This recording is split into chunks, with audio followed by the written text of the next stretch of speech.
Hello champs, I hope you all are doing great. So जैसा कि आपको पता है that this time CBSE has issued some additional questions for practice along with the official sample paper. So if I talk about business studies, तो आपका official CBSE sample paper तो है ही, which we have already discussed. Along with that, there are two additional question papers. तो अच्छी बात है, आपको ज्यादा प्रैक्टिस करने का चांस मिल रहा है। और ये जो एडिशनल क्वेश्चन पेपर्स हैं ये उसी पैटर्न पे बेस्ड है जिसपे आपका सैम्पल पेपर है। So it is important for us कि हम इन्हें भी गो थ्रू करें। इसको आप एक प्रैक्टिस टेस्ट की तरह सॉल्व कर सकते हैं। सो इसमें भी 34 क्वेश्चंस हैं जैसे सैम्पल पेपर में है। Another thing I want to tell you कि सैम्पल पेपर में डिस्कस कर चुकी हूँ, प्रीवियस ईयर का क्वेश्चन पेपर भी मैंने डिस्कस किया था, और पिछले सालों के सैम्पल पेपर्स भी बिजनेस स्टडीज के आपको मिल जाएंगे हमारे चैनल पर। इन सभी वीडियोस का लिंक मैं डिस्क्रिप्शन में प्रोवाइड कर दूंगी। Make sure to cover these. So 34 questions हैं। फर्स्ट 20 क्वेश्चंस 1 मार्क क्वेश्चंस हैं, and then we have 3 mark questions, 4 mark questions and 6 mark questions, right. तो चलो स्टार्ट करते हैं। Let us look at the first question. RT Steel Limited is a large credit-worthy company manufacturing steel। जब भी हम ये word पढ़ते हैं ना, large credit-worthy company, तो हमारे दिमाग में वैसे आता है commercial paper, वहां पे भी ये कीवर्ड होता है। But let us read. The company seeks to enter the Asian market and therefore wants to raise additional funds of rupees 1 crore from the primary market. The finance manager of the company, Mr. Sundaram, has suggested raising funds by issuing debentures in order to take advantage of trading on equity. तो ये financial management chapter में बहुत important concept होता है, trading on equity, जिसका मतलब होता है कि ज्यादा डेट लेकर आप शेयर होल्डर्स का प्रॉफिट बढ़ा सकते हो, ईपीएस बढ़ा सकते हो। Identify the factor which is an important determinant of the company's ability to use the trading on equity and thus the capital structure. अगर आपको trading on equity, capital structure से रिलेटेड कोई भी डाउट है तो मैंने बहुत डिटेल में कवर किया है। वीडियोस अगेन आपको डिस्क्रिप्शन में मिल जाएंगे। सो like I said, trading on equity का मतलब होता है कि ज्यादा डेट यूज करके आप प्रॉफिट बढ़ा सकते हो शेयर होल्डर्स का। अगर फेवरेबल फाइनेंशियल लेवरेज की सिचुएशन है, यानी अगर आरओआई ज्यादा है कॉस्ट ऑफ डेट से, तो फेवरेबल फाइनेंशियल लेवरेज होता है और उस केस में डेट लेकर आप ईपीएस इंक्रीज कर सकते हो। सो यहाँ पे एक आंसर हमें देना है, क्या होगा इसमें से। तो लेट मी टेल यू, आपकी एनसीईआरटी में जो फैक्टर्स गिवन है, factors affecting the choice of capital structure, वहां पे बहुत क्लियरली लिखा हुआ है under return on investment that this is an important और this is the major determinant of the company's ability to use trading on equity. So यहाँ पे आप सोच सकते हैं कि मैम इसमें कॉस्ट ऑफ डेट भी आंसर हो सकता है, because this is also one of the factors जिस पे डिपेंड करता है। बट नहीं, will go with return on investment because as such this line is given in your NCERT. ROI is the most important determinant कि हम trading on equity use करेंगे या नहीं। चलो आगे देखते हैं। यहाँ पे हमें बताना है feature of management. Features of management simple है, पीएमजीजी सीआईडी, हमने इसका निमोनिक बनाया हुआ है। Pervasive, multi dimensional, goal oriented, group activity, continuous process, intangible force और डायनेमिक फंक्शन। देखते हैं क्या बात हो रही है यहाँ पर। Over the past 5 years, there has been an exponential increase in the number of people practicing healthier lifestyles in India. Doctors and nutritionists are advising people to reduce the daily intake of soft drinks as they are aerated, which can lead to obesity and other health issues. In order to cope up with the setback in the demand from the consumers, Energize, a soft drink giant, decided to introduce a tea brand named Spher Tea and a wellness drink named 40 Plus for women. The company received a hearty response from the consumers. तो ये कौन सा feature है? So this is management is a dynamic function. बदलते हुए environment के according management को भी बदलना पड़ता है। कुछ चीजें उसे इंट्रोड्यूस करनी होती हैं या कुछ चीजें हमें विड्रॉ करनी पड़ती है। बिकॉज एनवायरमेंट इज डायनेमिक, तो आपको भी एवर चेंजिंग होना पड़ेगा। आपके एनसीईआरटी में एग्जाम्पल गिवन है, जैसे मैकडॉनल्ड्स फास्ट फूड जायंट, उन्होंने इंट्रोड्यूस किया कुछ ऐसे burgers which are specially for the Indian market. जैसे we have the aloo tikki burger, क्योंकि उन्हें पता है कि aloo tikki is one of the favourite street foods in India and then they also came up with some dosa, burger, something. तो वो इसीलिए क्योंकि environment change हो रहा है, अगर हमें survive करना है तो हमें भी खुद को बदलना पड़ेगा. Let's look at the next question here. यहाँ पे ये जो नंबरिंग है थोड़ी सी ऊपर नीचे हो गई है, उनके ऑफिशियल पेपर में भी ऐसे ही गिवन है, बट वील मैनेज. सो यहाँ पर वो पूछ रहे हैं identify the significance of the business environment. So significance of business environment के पॉइंट्स काफी इंपॉर्टेंट है, like identifying opportunities and getting the first mover advantage, identifying threats and early warning signals, then assisting in planning and policy formulation, helps in coping with rapid changes, optimum utilization of resources, helps in improving performance. तो देखते हैं यहाँ पर वो क्या पूछ रहे हैं. KG Electrical Appliances, a company manufacturing bulbs, incurred heavy expenditure on scientific research and development and invented a technology that made it possible to produce an energy efficient bulb that can last at least 15 times longer than a standard LED bulb. This technology helped the company to increase its profitability and growth. I think यहाँ से आप बता सकते हैं कि कौन सा point है सिग्निफिकेंस का. It is very simple to say it helps in improving performance, क्योंकि ग्रोथ और प्रॉफिटेबिलिटी इंक्रीज होगी तो काफी आसानी से हम आंसर बता सकते हैं. ऑलराइट, सो नेक्स्ट क्वेश्चन यहाँ से स्टार्ट हो रहा है. लाइक आई सेड थोड़ा सा यहाँ पे नंबर्स ऊपर नीचे हैं पेपर में, but that is okay, we'll manage. So यहाँ वो आपसे पूछ रहे हैं identify the step perform by Ajit Nene in the process of controlling. So controlling के प्रोसेस के स्टेप्स की कुछ बात हो रही है. लेट अस सी.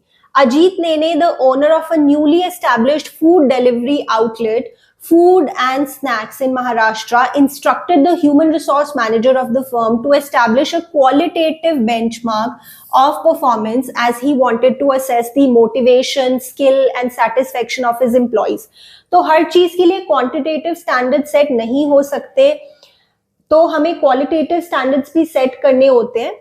तो हम देखना चाहते हैं कि हमारे एम्प्लॉइज कितना मोटिवेटेड फील करते हैं, उनकी स्किल्स कैसी हैं. इसके लिए हमने क्वालिटेटिव स्टैंडर्ड सेट किए हैं.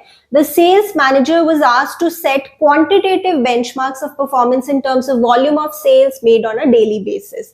तो कुछ क्वालिटेटिव स्टैंडर्ड सेट हो रहे हैं, कुछ क्वांटिटेटिव. तो ये कौन सा स्टेप है? I think this is very easy to say. This is setting performance standards, which is actually the first step in the process of controlling. ठीक है, चलो आगे देखते हैं. सो यहाँ पे वो आपसे पूछ रहे हैं, जैसे ऑप्शंस में दिख रहा है effective, efficient, both efficient and effective, neither efficient nor effective. तो इसका तो मीनिंग हमें पता है, हम केस पढ़ के बता देंगे. देखते हैं. Light and sound private limited manufactures custom in ear monitors for musicians.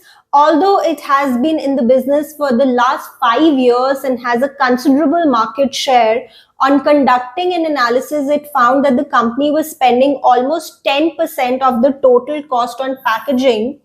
The company decided to outsource the packaging function to a professional packaging company. The decision helped the firm to achieve its goals through greater customer satisfaction by timely delivery of the orders and also helped the company in reducing the cost of packaging by 5%. तो यहाँ तो दोनों काम अच्छे हो गए.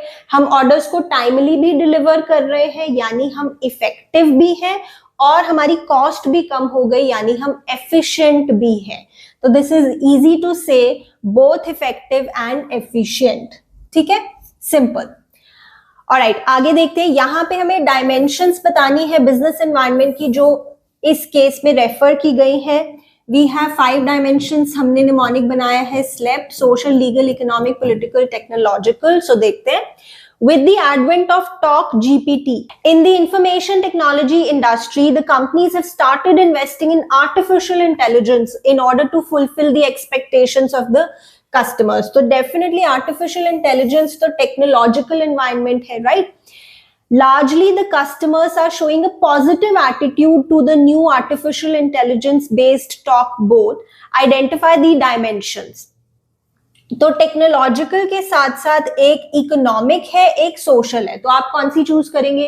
क्योंकि यहाँ पे बात की हुई है कस्टमर्स के बारे में भी कि उनका एटीट्यूड भी पॉजिटिव है, कस्टमर्स क्या सोचते हैं, उनकी क्या प्रेफरेंसेस हैं, ये कवर होता है हमारा सोशल एनवायरनमेंट में. So we'll go with technological and social. Simple. Alright, आगे देखते हैं. Name the function of management that completes one cycle of management process and improves planning in the next cycle. Very easy. Controlling. तो जैसे planning, organizing, staffing, directing, controlling. Controlling is not the last function of management, but it brings the management cycle back to the planning function. तो controlling हम इसलिए भी करते हैं ताकि future में अगर इस समय हम अपने गोल्स अचीव नहीं कर पाए तो फ्यूचर में कर पाए. So it leads to better planning also. So the answer is controlling. Then in dash it is easier to fix responsibility for performance. वैसे आप बताएं फंक्शनल स्ट्रक्चर या डिविजनल स्ट्रक्चर, किसमें इजी होता है टू फिक्स रिस्पॉन्सिबिलिटी, यानी गलती निकालना इजी होता है, किसकी गलती है ये बताना इजी होता है. सो the answer is divisional structure. जैसे अगर फंक्शनल स्ट्रक्चर की बात करें जिसमें अलग अलग डिपार्टमेंट्स हैं, like marketing department, finance department, production, purchase, and let's say company में प्रॉफिट्स नहीं हो रहे, लॉसेज हो रहे हैं. अभी मैं बात कर रही हूँ फंक्शनल स्ट्रक्चर की जिसमें अलग अलग डिपार्टमेंट्स हैं. अगर कंपनी में लॉसेज हो रहे हैं तो जो हेड है वो लेट्स से पूछ रहा है मार्केटिंग डिपार्टमेंट से कि तुमने ज्यादा सेल्स क्यों नहीं की, अगर तुम ज्यादा सेल्स करते तो हमारे लॉसेज नहीं होते. तो मार्केटिंग डिपार्टमेंट कह रहा है कि मेरी गलती नहीं है, फाइनेंस डिपार्टमेंट ने मुझे डिस्काउंट्स ही नहीं देने दिए कस्टमर्स को तो इसलिए सेल्स नहीं हो पाई. उसने फाइनेंस डिपार्टमेंट की गलती निकाल दी. या हो सकता है मार्केटिंग डिपार्टमेंट कहे कि मैंने प्रोडक्शन डिपार्टमेंट को कहा था कि इस तरह का प्रोडक्ट बनाओ, इस तरह का मार्केट में सेल होगा, बट प्रोडक्शन डिपार्टमेंट ने उस तरह का प्रोडक्ट नहीं बनाया तो उसने कहा प्रोडक्शन डिपार्टमेंट की गलती है. प्रोडक्शन डिपार्टमेंट से पूछा कि तुमने ऐसा क्यों किया तो प्रोडक्शन डिपार्टमेंट कह रहा है कि मेरे पास उस तरह का रॉ मटेरियल ही नहीं था, परचेज डिपार्टमेंट ने अच्छा रॉ मटेरियल ही नहीं खरीदा तो मेरी गलती नहीं है. यानी कि फंक्शनल स्ट्रक्चर में ये कह पाना कि किसकी गलती है डिफिकल्ट होता है. बट वहीं डिविजनल स्ट्रक्चर में जहां पे अलग अलग डिविजन्स हैं, जहां पे अलग अलग यूनिट्स हैं, वहां पे it is easier to fix responsibility.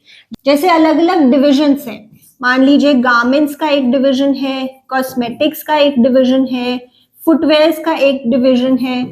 तो अगर फुटवेयर में लॉसेस हो रहे हैं तो हम सीधा फुटवेयर के डिविजनल हेड से पूछेंगे that what is the reason. So divisional structure में it is easier to fix responsibility.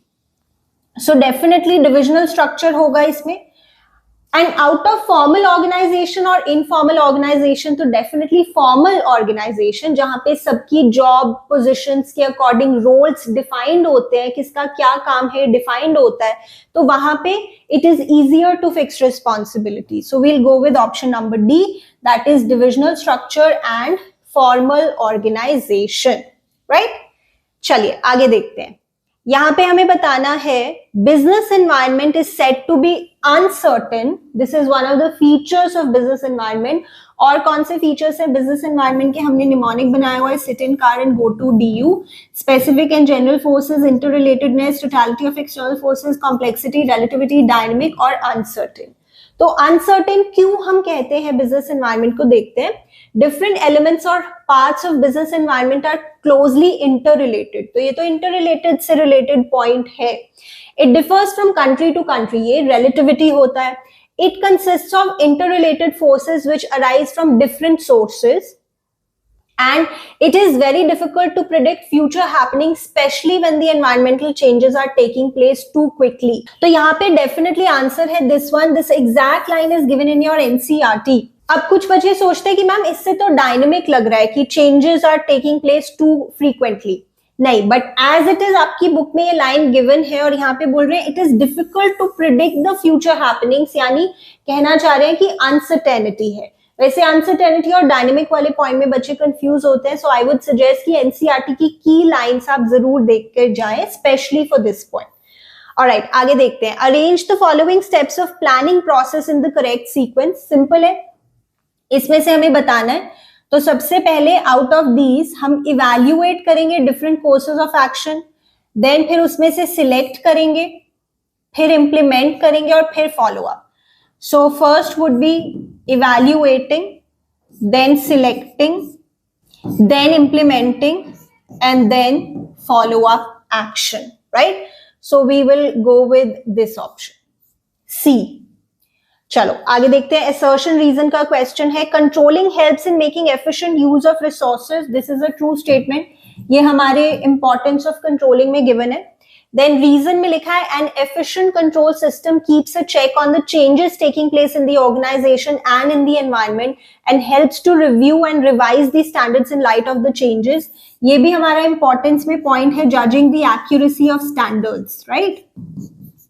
तो यहां पर लेट मी टेल यू कि दोनों पॉइंट्स वैसे ट्रू हैं, बट ये एक दूसरे को एक्सप्लेन नहीं कर रहे। Reason is not the correct explanation of assertion. दोनों इंपॉर्टेंस है कंट्रोलिंग की, बट दोनों अलग अलग बातें कर रही हैं। So we would go with this option. Both assertion and reason are true, and reason is not the correct explanation of assertion, right? चलो आगे देखते हैं। उसके बाद we have demonetization has shown a major impact on all major sectors of the economy. This is the part of business environment chapter. Choose the incorrect statement about the impact of demonetization. वहां पे impact भी given है आपकी NCERT में। Cash transactions कम हो गई, yes that happened, liquidity crunch आ गया। Increase in bank deposits, this is true, सबने अपने पैसे बैंक में डिपॉजिट किए to get it exchanged. Increase in real estate prices, this is the incorrect statement about demonetisation and hence this is the correct answer. क्योंकि देखो normally जो black money होती है, जो अनअकाउंटेड कैश है, वो लोग रियल एस्टेट में इन्वेस्ट करते हैं। तो बट इस समय कैश की कमी हो गई थी, तो रियल एस्टेट में लोग इन्वेस्ट नहीं कर रहे थे एट दैट टाइम।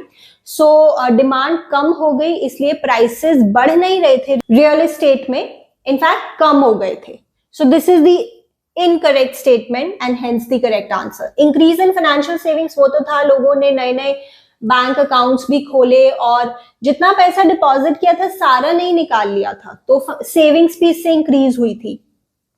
और एक फियर की सिचुएशन भी थी लोगों के मन में, तो they wanted to keep some money, क्योंकि कुछ भी हो सकता है।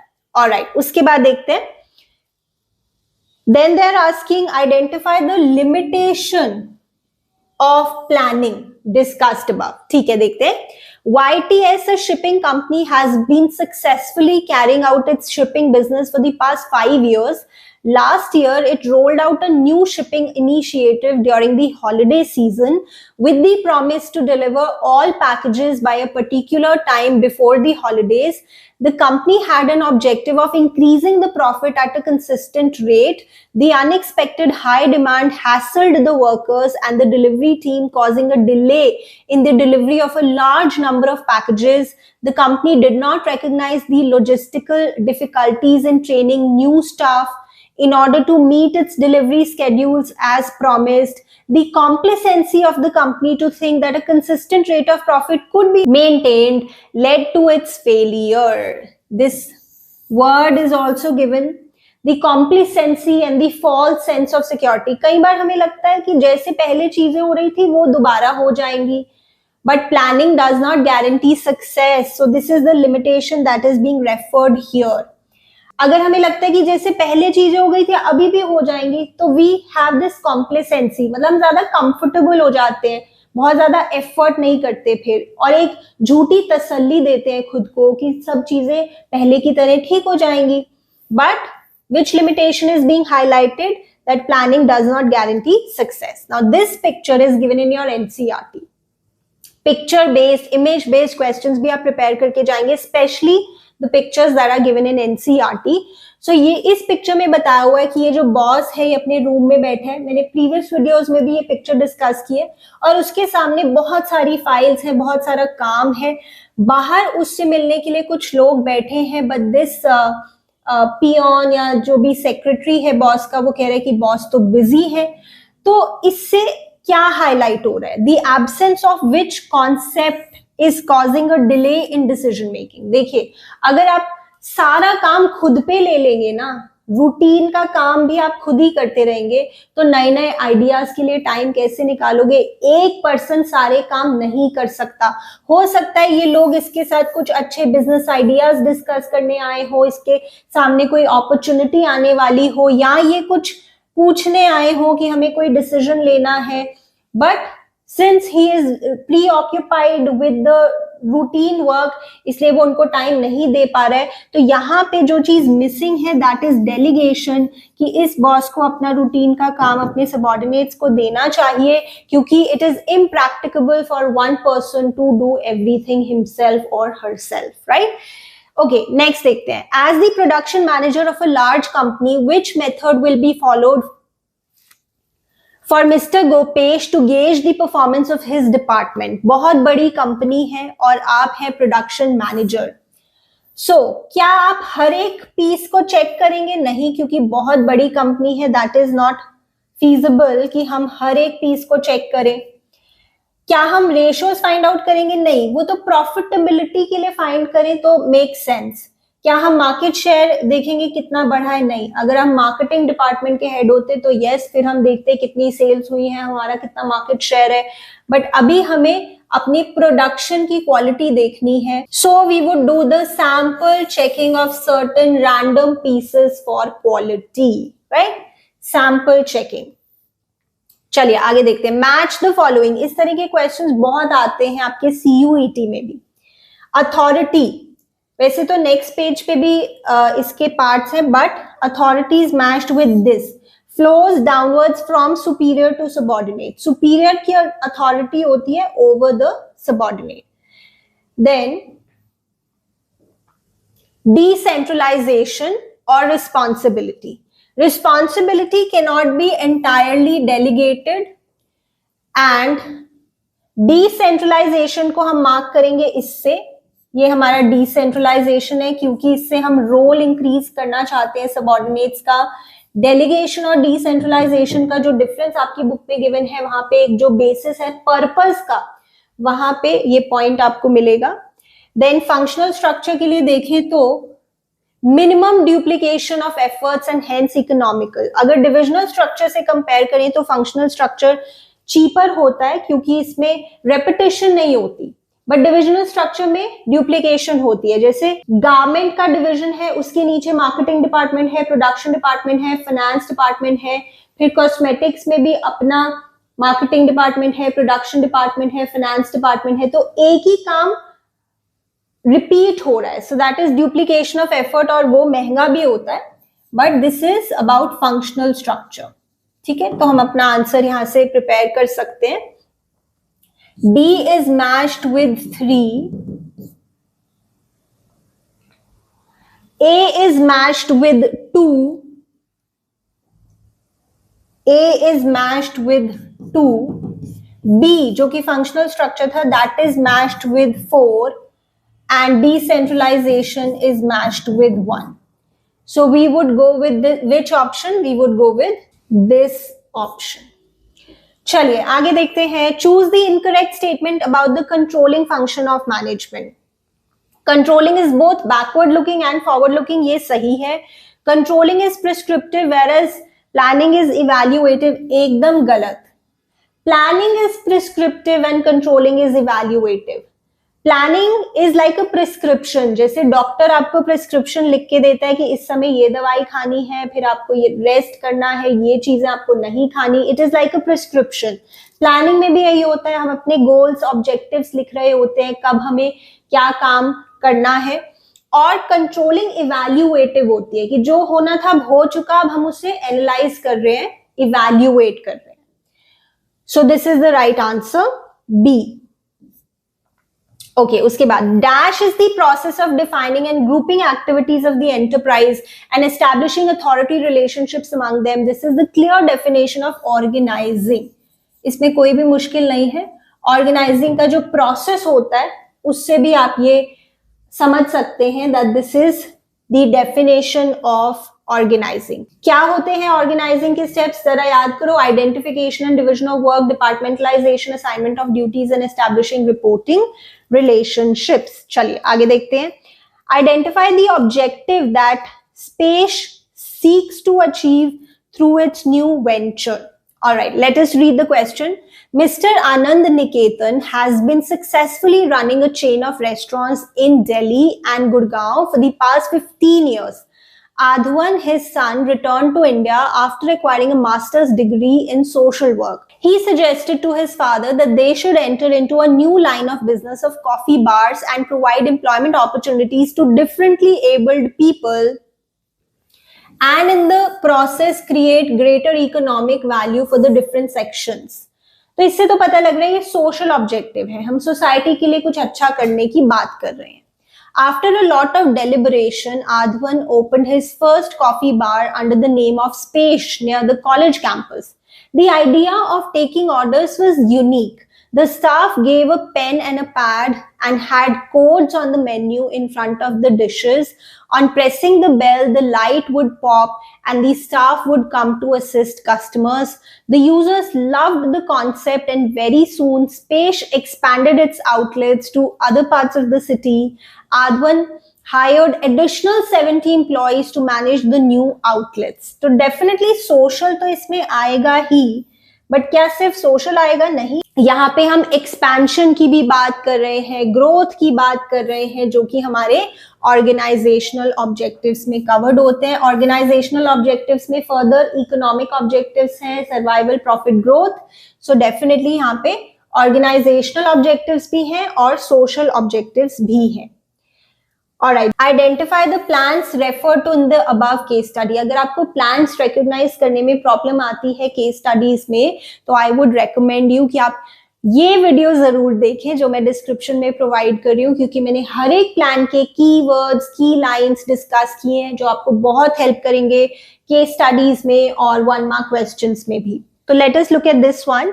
During the devastating earthquake in Gujarat, Mansukh Bhai, a traditional clay craftsman, incurred heavy losses in the pottery business. Journalists photographed his broken matkas and referred to them with the caption, "The poor man's broken fridge." An idea struck him to make a real fridge with the same cooling principle, and after several tests of soil and fridge designs, he introduced the innovative clay cool fridge in 2005. His company is growing at 15% annually, and he seeks to achieve a target of rupees 10 crore by the end of the next fiscal year.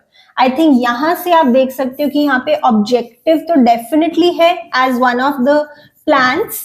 आगे देखते हैं. The company has stuck to its statement of keeping all the products priced at a lower rate in order to be affordable. So pricing policy के बारे में भी बात हो रही है. Pricing policy का एग्जाम्पल भी आपकी NCERT में गिवन है. So this will be policy and objective, कि प्राइस को हम कम रखेंगे, ये हमारी पॉलिसी है ताकि वो सबके लिए अफोर्डेबल हो. ठीक है, चलो. सो ये हमारे 1 मार्क क्वेश्चंस यहाँ पे खत्म हो जाते हैं. Now we would look at the 3 mark question. So यहाँ पर वो आपसे पूछ रहे हैं, identify and state the steps which Atlantic Pharma Incorporation has decided to carry out in order to fill the new job positions introduced by the company. So staffing chapter से related है and filling the job positions, और उसमें वो steps पूछ रहे हैं. तो staffing process में जो steps होते हैं उनकी बात हो रही होगी. So let us look at the case now. Atlantic Pharma Incorporation, a distributor of durable medical equipment and sports medicine, is currently facing problems in managing company's infrastructure and IT projects. To effectively cope with the situation, the company has created a new position of Senior Systems Administrator, who will be able to understand the volatile healthcare industry as well as its IT environment. Since the position requires more than just technical expertise, the company has taken following decisions for timely fulfillment of the manpower. तो ये देखेंगे. पहला, assessing the new roles requirements through job description in order to ensure the appointment of a person with the required specific set of educational qualifications, experience, personality and characteristics. तो जब हम requirement को assess कर रहे हैं कि हमें किस तरह के लोग चाहिए, सो this is definitely the step of man power, assessing man power requirement. तो इसको आप एक्सप्लेन कर देंगे इन 1 or 2 लाइन्स, क्योंकि उन्होंने लिखा है आइडेंटिफाई एंड स्टेट. सिर्फ नाम लिखने से नहीं चलेगा. Estimating man power requirement. Then hiring Unifold Consultants, a new renowned consultancy firm which maintains a database of candidates and which will advertise the jobs on behalf of Atlantic Pharma Limited. This is definitely recruitment, which is again one of the steps in the process of staffing. In fact, ये given भी है आपका external sources of recruitment में जो placement agencies and management consultants वाला point है, उसमें under management consultants ये आपको गिवन है कि कंपनी के बिहाफ पे भी कंसल्टेंट्स आगे एडवर्टाइजमेंट करते हैं. Okay, so this is that recruitment. उसके बाद adopting a deeper screening process of the candidate possessing the technical and business process knowledge. So preliminary screening जैसे हम कहाँ पे पढ़ते हैं, ये सिलेक्शन में. So selection being one of the steps in the process of staffing, तो हम यहाँ पे सिलेक्शन के बारे में लिख देंगे, राइट. सो ये 3 मार्क्स और 3 points. Then the next question, ये भी 3 मार्क्स का है. State 3 functions perform by middle level managers. तो जो लेवल्स ऑफ मैनेजमेंट है आपके चैप्टर नंबर 1 में, सिंपल है, इसके लिए भी हमने निमोनिक बनाया केमी. तो मिडिल लेवल मैनेजर्स को कोऑपरेट करना होता है with other departments. They have to assign duties to the employees in that department, motivate the employees, interpret policies framed by top management and ensure that their department has the necessary personnel. So simple है. Features of coordination, इसका भी हमने mnemonic बनाया क्यूप्रिड. तो इसमें से 3 कोई अच्छे से आप लिख देंगे, जैसे it's a continuous process, it ensures unity of action, pervasive function है, responsibility of all managers, integrates group efforts and is a deliberate process. ठीक है. Then again this is for 3 marks. Explain how planning provides the basis for controlling, ये 1.5 marks का, and helps in taking rational decisions, again 1.5 marks. ये हमारा जो given है under the importance of planning, की planning नहीं होगा तो कंट्रोलिंग भी नहीं हो सकता, because planning establishes standards for controlling. Planning के बिना कंट्रोलिंग जो है वो मीनिंगलेस है. तो वो वाला पॉइंट यहाँ पे आप एक्सप्लेन कर देंगे, that is simple. Then helps in taking rational decisions, यहाँ पे हम बात करेंगे कि मैनेजर को आइडेंटिफाई करने होते हैं डिफरेंट कोर्सेज ऑफ एक्शन, फिर ईच ऑल्टरनेटिव को वो इवैल्यूएट करता है, प्रोज एंड कॉन्स देखता है, फिर उसको सिलेक्ट करना होता है एक ऑल्टरनेटिव अपनी जजमेंट यूज करके, समटाइम्स इंट्यूशन यूज करके, एक्सपीरियंस नॉलेज यूज करके. So it helps in taking rational decisions. ठीक है. देन और में क्वेश्चन है, why planning is regarded as a forward looking function. ये तो है ही one of the features of planning. It is futuristic, peeping into the future, looking ahead, forecasting इसमें होती है, and it is a mental exercise because this is not guesswork, this is not wishful thinking, it is an intellectual activity of thinking. इसमें हम अपनी imagination use करते हैं, sound judgment use करते हैं. So this is one of the features of planning. Planning is a mental exercise. So 1.5 marks for each point यहाँ पे आप लेंगे. ऑलराइट, उसके बाद फिर से 3 मार्क का क्वेश्चन है. यहाँ पे वो आपसे क्या पूछ रहे हैं, let us read the requirement of the question first. State the 3 activities fast runners should undertake other than the one discussed above in order to ensure the availability of its products at the right place at the right time in the right quantity. तो यहाँ बात हो रही है marketing chapter में physical distribution के बारे में. तो कंपोनेंट्स ऑफ फिजिकल डिस्ट्रीब्यूशन जो है, inventory control, order processing, warehousing, transportation, उसमें से कुछ यहाँ पर हो सकता है. एक बार देखते हैं. जो एक्सप्लेन किया हुआ है केस में वो हमें नहीं लिखना, we have to write other 3. So यहाँ देखते हैं. Fast Runners has become one of the most recognized athletic brands in India. It deals in a wide variety of sportswear.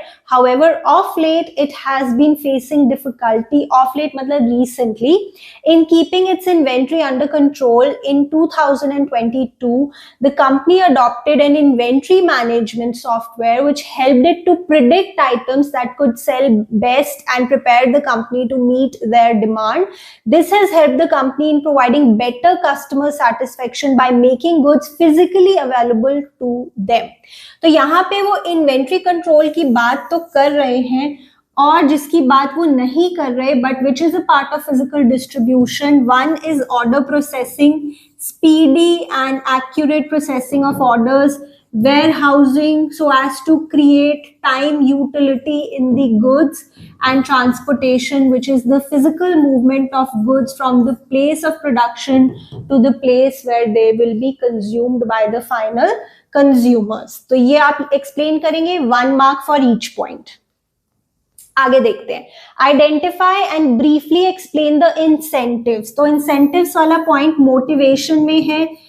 Financial incentives भी होते हैं, नॉन फाइनेंशियल इंसेंटिव्स भी होते हैं, and motivation is one of the elements of directing. तो late us सी, यहाँ पे हमें इंसेंटिव्स बताने हैं. 4 मार्क का क्वेश्चन है, तो देखते हैं.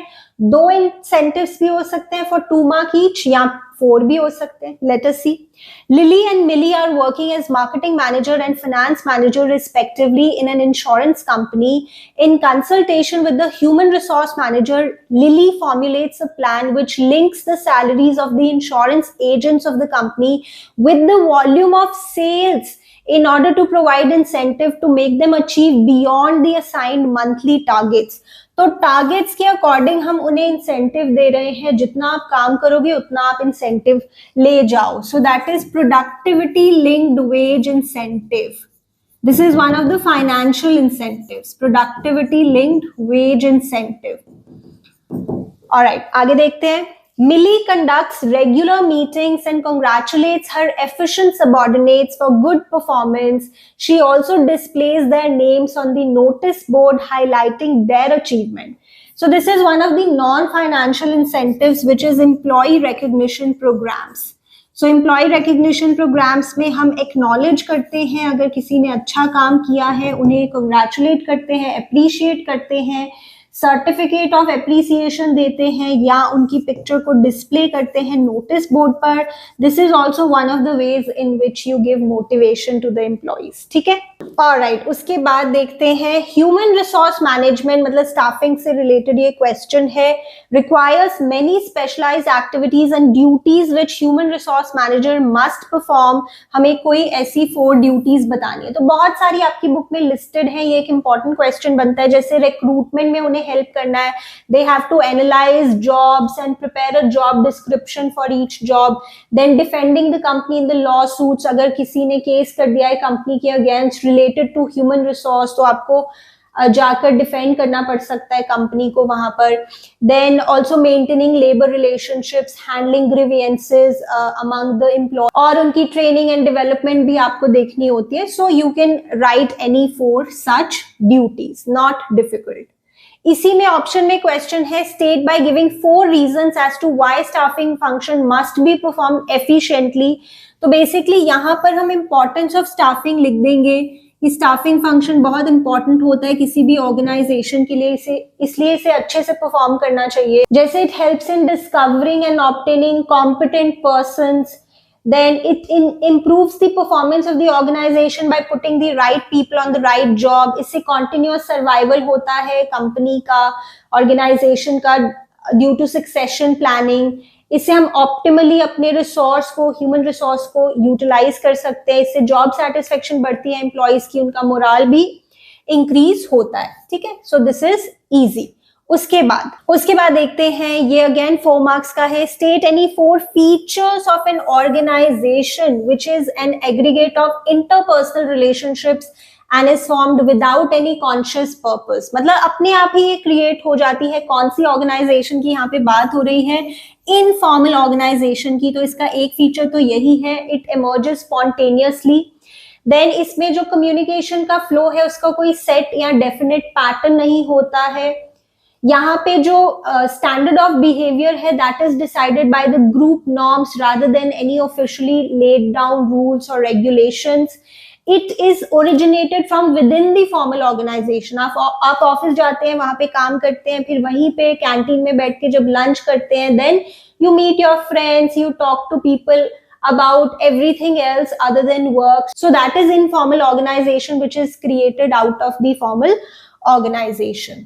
So टाइप्स ऑफ ऑर्गेनाइजेशन में 2 है, formal, informal. And types of organization structure में भी 2 है, फंक्शनल स्ट्रक्चर, डिविजनल स्ट्रक्चर. तो अच्छे से इसे देखकर जाएंगे. This is simple and I have explain this in great detail in a video. मैं लिंक कर दूंगी उस वीडियो को भी, आप जरूर कवर करना अगर आपको कोई भी प्रॉब्लम है इस चैप्टर में। ऑलराइट, उसके बाद देखते हैं, चलिए उसके बाद देखते हैं, यहां पर आपसे पूछ रहे हैं determine whether the working capital requirement of Ashutosh Savarkar's business is high or low। ठीक है, तो we have factors affecting the requirement of working capital, financial management chapter में वहां से बता देंगे, रीजन भी देना है कि वर्किंग कैपिटल ज्यादा चाहिए या कम चाहिए और क्यों। State any 3 other factors apart from the one identified above that should be considered. So बहुत सारे और फैक्टर्स हैं, उसमें से कोई भी 3 हम बता देंगे। 4 मार्क का क्वेश्चन है, सो 1 mark for this part and 3 mark for this part. चलिए देखते हैं, Ashutosh Savarkar has recently opened a tortilla based manufacturing unit in Pune. Processing time being short, as soon as the product is ready, it is dispatched to various outlets and restaurants in order to keep it fresh. The restaurants are required to give their orders 24 hours in advance as there is no fixed consumption pattern in the city. तो इस statement के according हम कह सकते हैं कि working capital requirement यहाँ पे कम होगी, क्योंकि प्रोडक्शन साइकिल जो है वो काफी छोटा है। जब रॉ मटेरियल आता है और उसकी कन्वर्जन इनटू फिनिश गुड में जो टाइम स्पैन है वो काफी कम है, तो जब प्रोडक्शन साइकिल शॉर्ट होता है तो हमें वर्किंग कैपिटल रिक्वायरमेंट कम चाहिए होती है। और कोई फैक्टर्स तो बहुत सारे बन सकते हैं, nature of business, scale of operations, then seasonal factor, inflation, level of competition in the market, growth prospects, right. तो कोई भी 3 आप यहाँ पे लिख देंगे।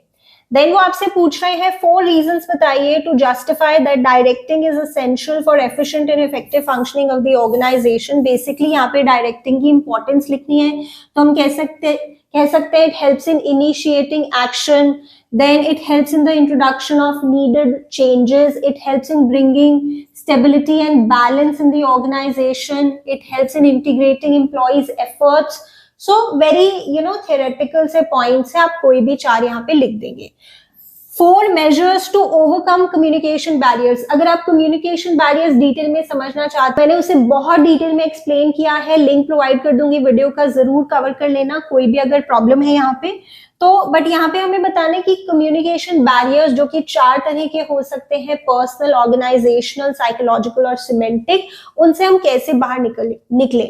So clarify ideas before communication, ensure feedback, be aware of the languages, tone and content of the message, consult others before communication, communicate things of value to the receiver, then communicate for the present as well as the future। तो इस तरह के कुछ हमें points given है जिससे हम communication barriers को ओवरकम कर सकते हैं। देन नेक्स्ट क्वेश्चन, ये भी 4 मार्क्स का है, न्यू इश्यूज मार्केट यानी प्राइमरी मार्केट और स्टॉक एक्सचेंज यानी कि सेकेंडरी मार्केट में क्या डिफरेंसेस हैं। तो बहुत सारे पॉइंट्स यहाँ पे बनते हैं, जैसे यहाँ पे कंपनी डायरेक्टली सेल करती है सिक्योरिटीज, बट यहाँ पे एग्जिस्टिंग सिक्योरिटीज की ट्रेडिंग होती है। यहाँ पे आप सिर्फ सिक्योरिटीज को बाय कर सकते हो, यहाँ पे बाइंग एंड सेलिंग होती है। इसकी कोई फिक्स ज्योग्राफिकल लोकेशन नहीं होती, बट स्टॉक एक्सचेंज की फिक्स ज्योग्राफिकल लोकेशन होती है। यहाँ पे जो प्राइस है वो कंपनी खुद डिसाइड करती है, यहाँ पे प्राइस जो है वो डिमांड और सप्लाई के अकॉर्डिंग डिसाइड होता है, राइट। तो आप टैब्यूलर फॉर्म में अच्छे से डिफरेंस लिखेंगे। Then the principles of management derive their benefit from their utility. Explain any 4 points in support of your answer। तो बेसिकली यहाँ पे प्रिंसिपल्स ऑफ मैनेजमेंट के बेनिफिट की बात हो रही है, यानी सिग्निफिकेंस यानी importance of principles of management, जिसके काफी सारे पॉइंट्स हमारे पास हैं, जैसे providing managers with useful insights into reality, then scientific decisions इससे हम ले पाते हैं, then meeting the changing environment requirements, then fulfilling social responsibility, then management training, education and research. So importance के पॉइंट्स यहाँ पे लिखेंगे। देन आगे देखते हैं, explain any 4 points that summarise the nature of principles of management. तो nature भी हम काफी अच्छे से पढ़ते हैं, इसका हमने निमोनिक भी बनाया हुआ है, MCCFGFU। Municipal corporation of Chandigarh ने फ्रेग्रेंस गार्डन में फ्लावर्स उगाए, so this is mainly behavioural. Then contingent, cause and effect relationship, flexible, general guidelines form by experimentation और यूनिवर्सल एप्लीकेबिलिटी। ठीक है, तो कोई भी 4 पॉइंट्स आप यहाँ पे अच्छे से लिख देंगे। चलिए आगे देखते हैं। So drug price watch dog, national pharmaceutical pricing authority has decided to cap the prices of the medicines for which the prices rise by more than 20% in a year. This has done in pursuance of the public interest clause in the drugs law. Identify the consideration that is being kept in mind by NPPA while fixing the price of medicine. So this is very important. हमारे marketing chapter में given है factors affecting the price of a product. काफी सारे factors होते हैं जिन्हें हमें consider करना होता है जब हम एक product का price decide करते हैं. तो यहाँ पे कौन सा factor है? Government and other regulations. यहाँ पे एक law है, उसकी वजह से हमें अपने medicines का price कम करना पड़ रहा है. सो this is one of the factors. और कौन से फैक्टर्स हैं? बहुत सारे फैक्टर्स हैं, जैसे product cost, utility and demand, pricing objectives, then we have marketing methods used. ठीक है, वो कह रहे हैं state any 5 other considerations. So like I said, product cost, utility and demand, extent of competition in the market, pricing objectives जिसमें 3 सब points हैं, then marketing methods used. So 6 mark का यहाँ पे क्वेश्चन आपका बन गया मार्केटिंग चैप्टर में से. चलिए आगे देखते हैं दिस अगेन.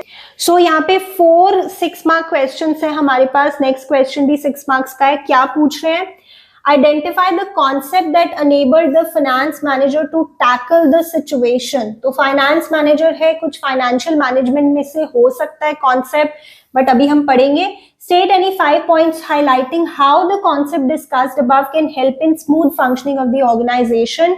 यानी कि हमें इस कॉन्सेप्ट की तारीफ करनी है, राइट? चलो देखते हैं. Gasex Fertilizers Limited expected a growth of 10% in the sales in the previous quarter. However, due to the prevailing economic situation around the world, the actual growth in sales was only 5%. The company's finance manager was called for an urgent meeting by the senior management of the company, in which he clarified that he was already prepared for the situation as he had made a financial blueprint of the future operations. Very, very important line related to financial planning. मैंने बहुत detail में explain किया हुआ है, पूरा chapter explain किया हुआ है. अगर आपको कवर करना है तो आप प्लेलिस्ट से कवर कर सकते हैं. सो फाइनेंशियल कॉन्सेप्ट है फाइनेंशियल प्लानिंग, जिसमें हम डिफरेंट सिचुएशंस को पहले ही प्रिडिक्ट करके अपने क्या हमारे उस सिचुएशन में एक्शन होगा वो पहले ही हम सोच के रखते हैं.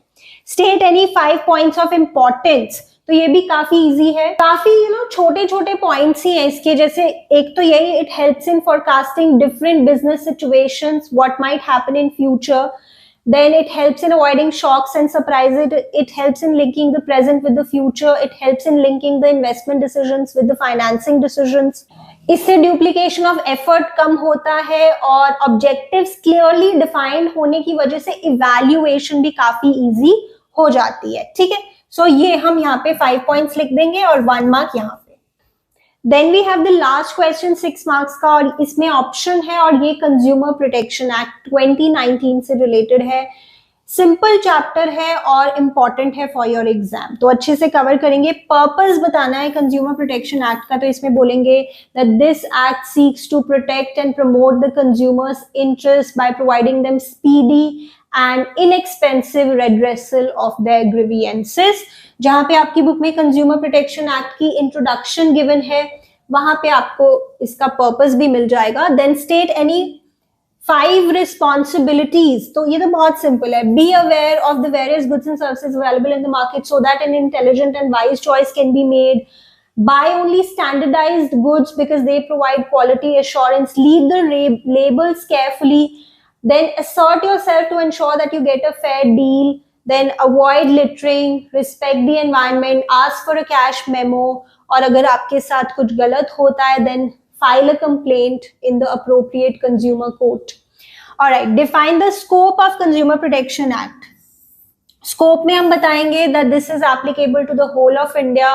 Then इसमें हम सभी टाइप के बिजनेसेस कवर करते हैं. इसमें कवर होते हैं manufacturers, traders, supplying goods or providing services. Also it includes e-commerce. ठीक है.